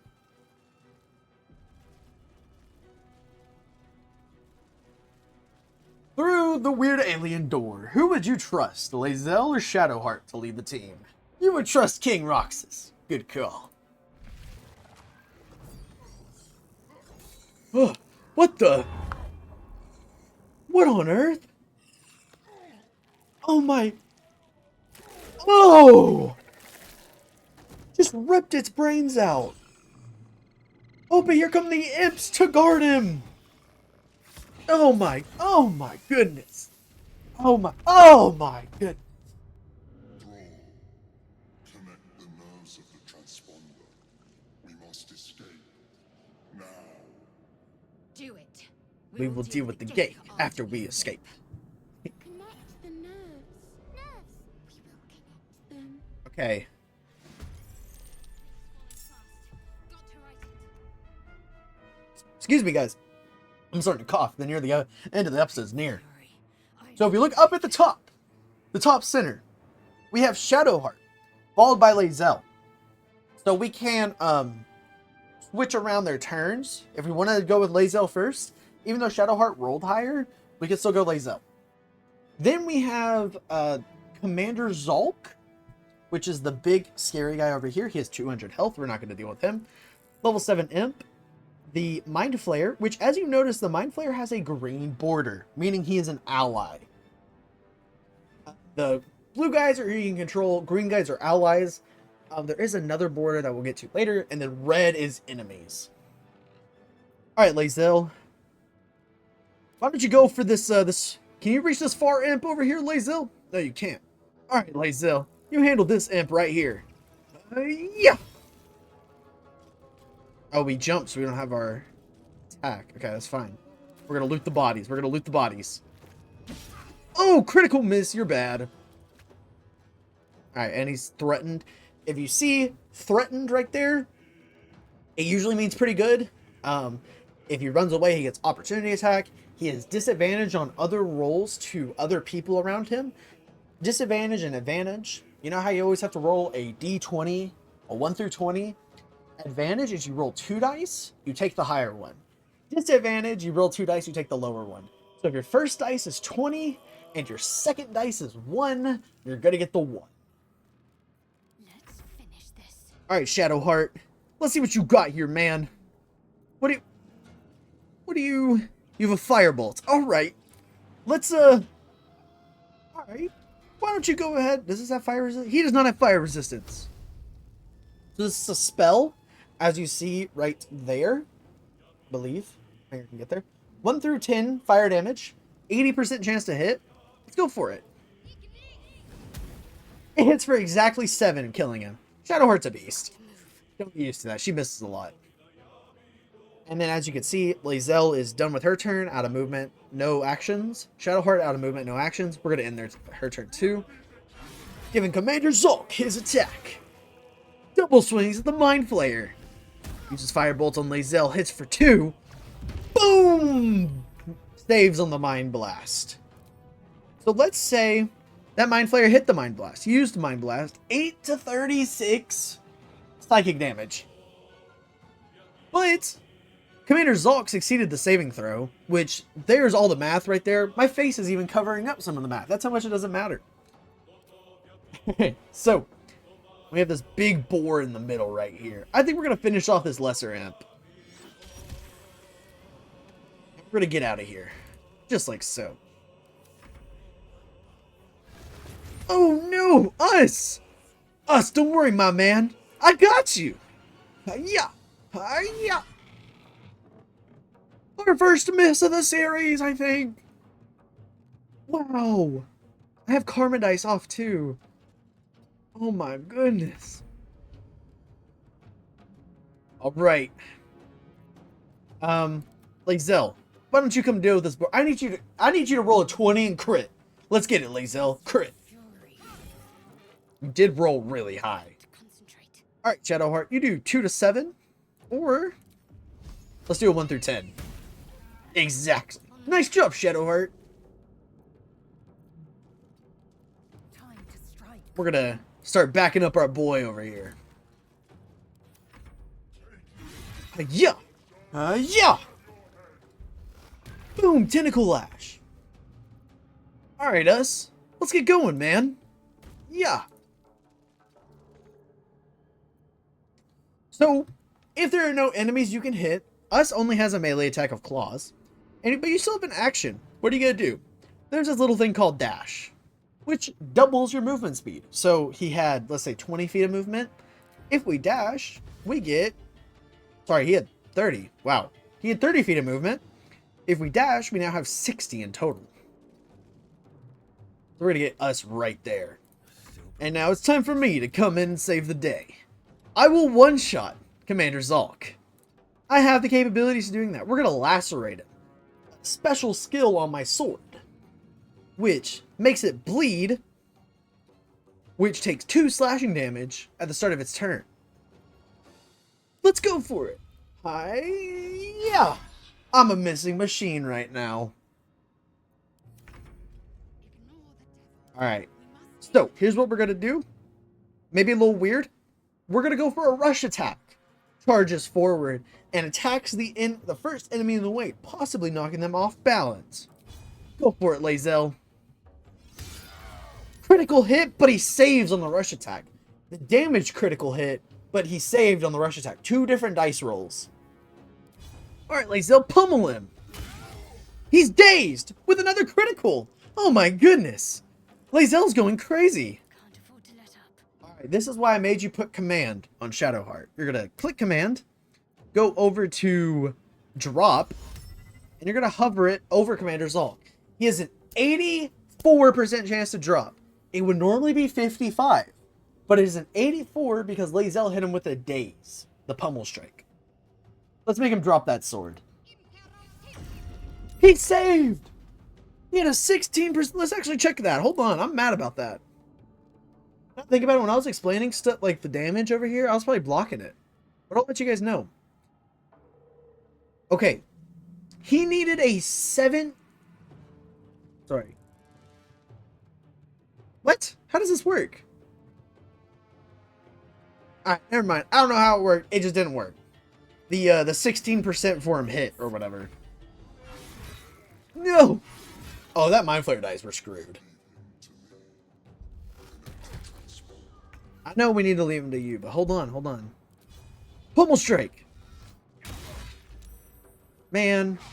Man. I'm just a missing machine right now. Alright, let's go on ahead. Whoa! That's not good. Hurry before they strike. Oh, man. What does that mean, Lae'zel? Oh, more enemies? Us? Handle them. Oh, us can't get there. So we're actually going to dash with us in between these two to threaten both of them. Perfect. Alright. Why don't you go ahead and drop that sword for me this time, big boy?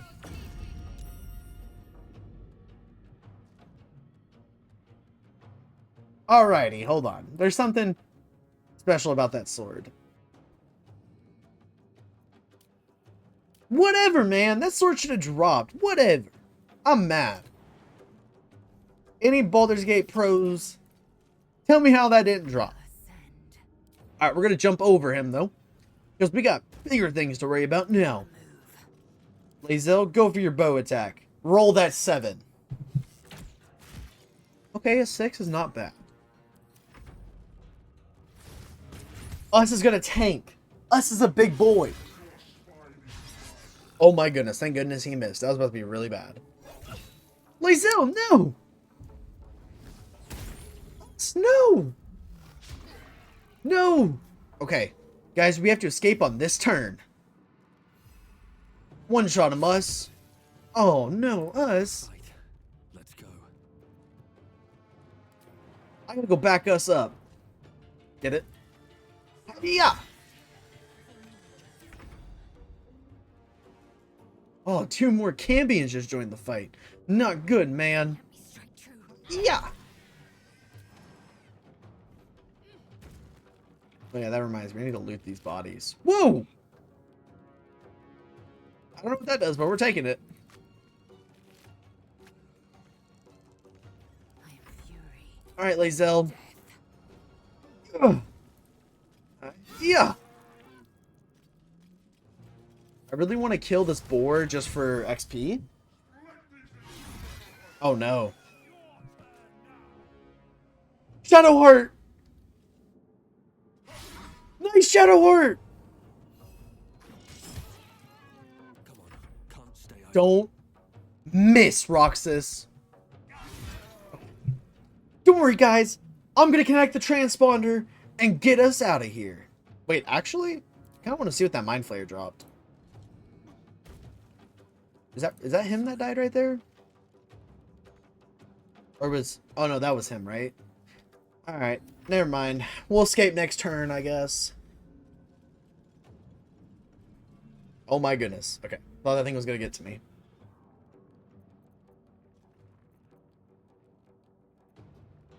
Yeah, we'll just escape. I'm not gonna risk it.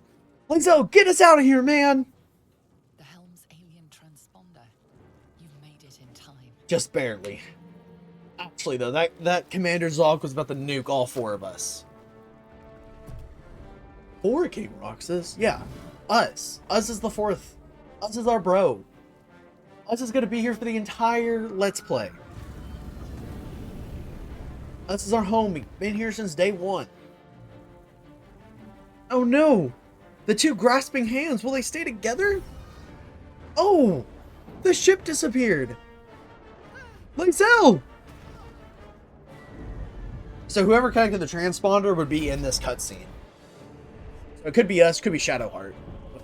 We got Lae'zel. Lae'zel, watch out, man! I don't think we need to see that view. I'm gonna be honest. We need to grab it and flick it or something. Slingshot. Oh. Excuse me, everyone.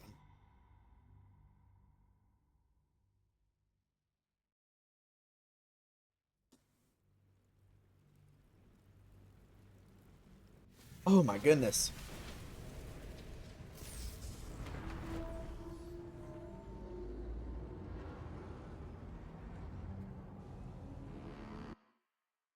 Sorry. So we see potential people that we will meet right there, and that one tiefling woman. Maybe, oh, that's a goblin. Looks like the goblins are out to hunt down our ship. Yep. It's not a Dungeons and Dragons game if you're not killing goblins. Oh, now it's us. Is that a mind flayer? Oh! This is the end, huh? Oh man. It's been nice, everyone. Baldur's Gate, it was a good game while it lasted. Oh! What the? How did I... What the... Ugh.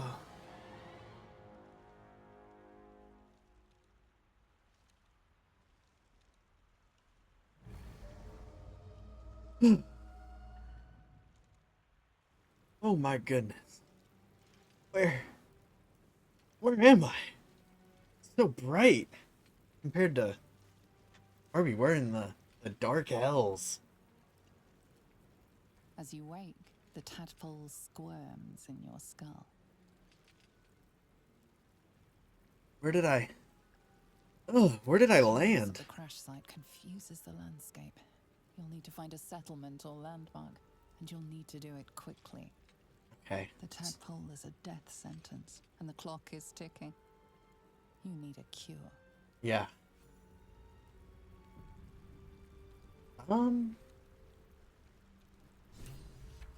Oh wait, this is part of the randomizer. Because these are items you would normally find. Okay, let's look. Astral Disintegrator. Translucent hammer from burst of weightless. Slightly burns the hand. Used to dissolve 2 magical artifacts and arcane dust. Celestial golden dust. A handful of radiant golden dust. Each grain blesses the heavens. Bestow light, hope, warmth. Used with Astrum Opius to enchant common weapons. Huh. When the wearer disengages, they create a foggy cloud within 7 feet for 1 turn. That's a cape. Fleet Fingers. Once per turn after wearer dashes or take a similar action, they can jump without using a bonus action. Okay. Uncover Mysteries. We learned level 2 Detect Thoughts Deviation spell. Savartal Beads Wound Seeker. The wielder gains a plus 1d4 bonus. Whenever it says 1d, it means 1 dice, and if it says d4, it's a 1 through 4, or a d6 is a 1 through 6, or a d8 1 through 8. Just keep that in mind. So this is a 1 through 4, pretty much. They've already taken damage. Again, okay. Dagger of Stormwind. Dealing thunder damage to non-large creatures in combat with any means pushes. You push it back 15 feet. So if I stab something non-large, it'll go boom and fire away. That's pretty funny. Mage's Friend +1 Arcana and Religion. Feral Leather Armor. Gain +1 Wild Shape Charge. By leaving Wild Shape unwillingly, you regain a Wild Shape Charge with 80% chance. That's pretty good. So that's a druid. They get Wild Shape Charges. Staff of Exoration. The wearer gains Arcane Charge when they deal damage with a close quarters range spell or cantrips. What's an Arcane Charge? While threatened, the enemy has +2 damage to attack with spells. Interesting. So that's like an up close spell user. Covert's Cowl. While obscure, the number you need to roll a critical hit while attacking is reduced by 1. Interesting. So if you roll a 19, you can crit as well. And lastly, Deep Delver. Which is a scythe or a war pick that deals shatter on hit. Oh, 1d4 piercing damage. Okay. So to quickly break down what you see just right here in this little box, you have the name up top, followed by uncommon, whatever it is, whether it's a cloak or fingers or ring or melee weapon, what it says, and then the stuff at the bottom you don't really have to read. It's more lore-ish, but if you care, it's down there. But these are 2 modded things, so I don't know if I should use them or not. Usually, this doesn't ever pop up. This is not a vanilla thing. So I think...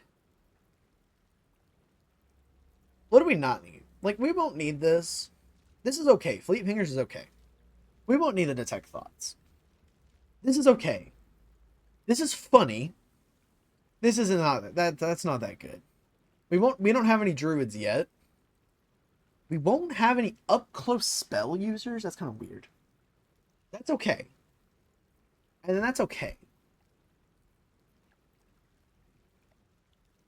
I don't know what this is. I feel like we could get these 2 modded things from that big chest.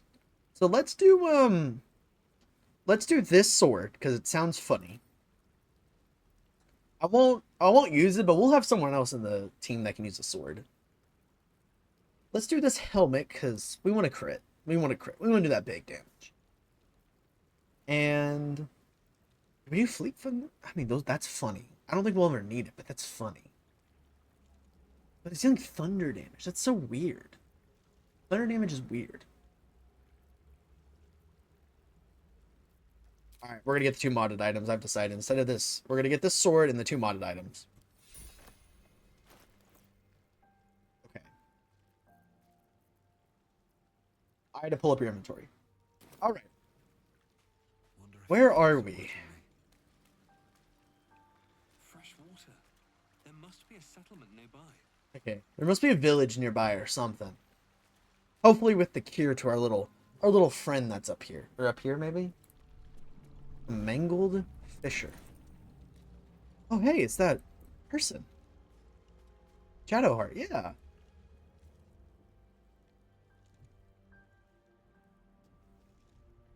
Oh, she's holding a octagon. What is that? Wake her, reach for artifact, or leave. Let's just wake her. Let's be nice. Let's be nice. Also thinking, 1 second. I'm still experimenting. Is up here the best? Are you guys rocking with up here or not? Let's wake her. We'll try up here for a little bit. You're alive. I'm alive. How is this possible? I was hoping you might know that. I remember the ship. I remember falling. Then nothing. Do you have any idea where we are? No, I don't recognize this place. But anything's an improvement on where we just came from. That's true. First things first, we need supplies, shelter, and most of all, a healer. We might have escaped, but we still have these little monsters in our heads. That's true. You want to stay together with me? We need each other, and we both know what's at stake. Can't think of better company. Alrighty. Let's get moving. One thing, just before we go. I wanted to thank you again for freeing me. Of course. It would have been all too easy. Oh, Shadowheart approves. I'm blocking it! But you didn't. Are you serious? I'm mad. Where can I? I have to be over here. I've decided I have to be over here. Okay. Man. Anyways, in the top left, she approves, and she's now back in our group. Upon getting her, and I will leave the episode here after this, we have the option to level up, as you see below our... You guys can see my mouse down there. And she has the option to level up as well. So we're going to hit the level up. Level 2 Paladin. So some big things to know is as we recruit more people, they will be scaled to our level. So if we train a lot, and let's say we're level 5. Yeah, let's say we're level 5. And then we get someone. And you're usually supposed to get them when you're level 6. They will be... No, that's a bad example. Let's say you're supposed to get them when you're level 3. They will be scaled up to level 5. I had to think about that, because I'm kind of stupid. Some big things to note is right here, you can add a class to multi-class. So if you want to be a paladin, barbarian, fighter, monk, you can. But we're going to cancel that. Because we want to do just paladin for now. So let's see what we got. Our health increased from 11 to 18. We got 2 level 1 spell slots. We didn't have any before. And this is why paladin's one of the most busted classes in the game. The divine smites. Oh my goodness. It's all about smiting. It pretty much, you just do one big sword attack with them. And it does a bunch of damage if it hits. So it looks like we got a few of those. And we got some spells to pick from and a fighting style. So let's do the fighting style. We got defense, +1 in bonus class wearing armor. Dueling. Melee weapon is not two-handed, versatile in one hand, no weapon in the other. Okay. So that is like a sword and nothing in the other hand. Or a sword and a shield. Right? You can carry shields in your free hand and still get the smokes. Yeah, okay. Great weapon fighting, when you roll a 1 or a 2 on a damage die with an attack with a two-handed melee weapon. That's what we have. The dice is rerolled once. Or protection, when you have a shield and post disadvantage on an attacker against your allies within 5 feet, you must be able to see the attacker. I like great weapon fighting. We're going to keep this sword for a while. Might as well. And spells. Let's go and get rid of all that. Let's see. We got Cure Wounds, which is a touch heal. We can heal ourselves or our teammate. Protection of from evil and good. You can put this on yourself or others, and it gives disadvantage to undeads. Let's see, what does it say? Aberrations, celestials, elementals, fays, friends. It's a lot. Shield of Faith is straight up increases your armor class by 2. It is a concentration. Concentrations are pretty much, you know, when you're concentrating on something, you're trying to concentrate on the teacher teaching up at the front. You can't. Pretty much that's kind of what it is. You're concentrating on this one thing. Shield of Faith. However, if you get hit, you have to make a saving throw, which could potentially drop the concentration.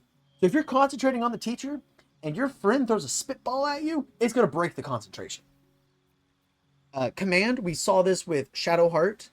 It gives you 5 different options to use on your enemies, like drop, freeze, grovel. It's pretty good. Bless, you can give this to yourself and 2 other creatures, but it pretty much gives them an extra 1d4 on attack rolls and saving throws. Pretty good. That's really good, actually. Heroism, this is okay. Make yourself immune to frightening and gain 5 temporary hit points. Temporary hit points You have your normal hit points, your temporary hit points get on top of it. Compel Duel. This is a bonus action. Forces an enemy to only attack you, giving you disadvantage against other targets. So you want to 1v1 the boss. You and your group are about to fight a boss and a bunch of minions. You want to be like, I want you, boss, and you challenge them to a duel, and they can kind of only hit you. Pretty good. Searing Smite. Deal an extra 1 to 6 fire damage and set your target on fire. Yes. Not going to question it. Thunderous Smite. Pushes your target 10 feet away, possibly knocking it prone. Absolutely. Ceremony. Perform one of the many beneficial religious ceremonies. It's kind of a cleric spell, so I won't get it. Frigid Smite. You add your proficiency as cold damage. When the attack hits, apply Frostbite and Chill. The creature takes 1d4 cold damage when making a weapon attack. Interesting. We'll grab that. Wrathful Smite. Possibly frighten your target. They have disadvantage on ability checks and attack rolls and are unable to move. Abso-freaking-lutely. Lastly, Divine Favor. Your weapon attacks deal an additional 1d4 radiant damage. It is a concentration for 3 turns. So I'm actually going to take Shield of Faith here. Increase the armor class by 2. We just want to be strong. We want to be beefy. Excuse me. That's it for us. I'm sorry I'm blocking some stuff over here. I just don't know where to put myself, man. Do I got to put myself a little bit lower, maybe? Ridiculous. So if you click level up down at the bottom, I believe is what it says, or accept, right below Shadowheart, it'll just take you to the next character. So whenever we get to a bunch of characters, it'll take several minutes just going from character to character, leveling everyone up. But as we see, she is a cleric. She's actually a trickery domain cleric, as we see over here on the right. Unorthodox divine tools of deceit and illusion in your worship of your chosen deity. Your health is 10, it's going to 17. This says Shadowheart with a 14 in con. She gets another level 1 spell slot and a Divine Divinity charge, which I'll go over in a second. You get to turn undead, which means I think the undead just take a bunch of damage, basically. Can't take actions, bonus actions, or reactions other than dash to try to escape. So pretty much just means if you're surrounded by a bunch of skeletons, you pray to turn undead, and boom, they all just running away from each other. I'm pretty sure they take damage too, but we'll have to see. Harness Divine Power. Replenishes expended spell slots. It requires a channel divinity, and it's probably once per long rest. I added a mod where it adds some stuff to Cleric, because I wanted to buff up the Cleric a little bit, because they're kind of weak. And invoke Duplicity. Distract your enemies with an illusion within 10 feet of the illusion. Attack rolls have advantage for you and your allies. Interesting. So we're in a group. I'm going to place it in the middle of all of us. All of me and all the group have advantage on attack rolls. And all the enemy, and then the enemies can hit it instead of us. One thing I want to note is over here next to me, right there, this little column, you can actually see some stuff. Like Shadowheart has a fear of wolves, which we'll get into later. And then some of the other stuff, just passives about her, I'm pretty sure. Yeah, it's just passives. Oh, there you go. So if you want to pause and read that, you can. Doesn't matter too much. And we want to prepare some spells here. So we want to make Shadowheart a supporty person. So we're going to take both Cure Wounds, which is the melee heal, and Healing Word, which is the ranged heal. Ranged heal does a little bit less, obviously. Sanctuary is really strong, and we're going to take it. You and your ally, you or an ally, so we can cast it on our ally, cannot be targeted until you attack or harm a creature. Meaning, Shadowheart, this is a bonus action. Shadowheart could get a full attack off in the middle of 5 people and cast this, and those people won't be able to hit her. Pretty big. Protection from good and evil. We saw this with the Paladin. You can pause to read it if you don't remember. Same thing with Shield of Faith. We are going to take that. Bane. Up to 3 creatures receive a minus D4 on attack rolls and saving throws. That's pretty good. Command. We saw that already. Bless. I think we saw that already with the Paladin. Paladins and Clerics are both the religious class in the game, so they're going to go hand in hand for these first few levels. We are going to take Guiding Bolt. Guiding Bolt is the best cleric spell in the entire game. The next attack roll, I guess the target has advantage. Pretty good. That's really good, actually. But you look at the damage. 4 to 24, and that it can crit. Meaning, level 2, we could be dealing 30 damage if it crits. It's unlikely to crit, but it can crit. Ceremony before one of the many beneficial religious ceremonies. Once again, we'll mess with it later. Inflict wounds. Same exact thing as Guiding Bolt, but guess what? It's melee. If you actually look below it, it does 3 to 30 necrotic damage. And it says melee. You go back over to Guiding Bolt, it says 60 feet. Create or destroy water. Can be really useful in very specific situations. It could win a fight in a specific situation. If you call water upon people, they are vulnerable to cold and lightning. So later, if we have someone that does lightning or cold damage, we can have them cast water, or have Shadowheart cast water on the enemies, like a big group, and they're going to release a big snowstorm that does like hundreds of billions of millions of damage. But we're going to take Inflict Wounds for now. I believe that's it. Yeah. So let me come over here. We're still trying to figure everything out together, guys. Is right here the best? I do not know. We're going to go with it for now. I think we went over everything. Perfect.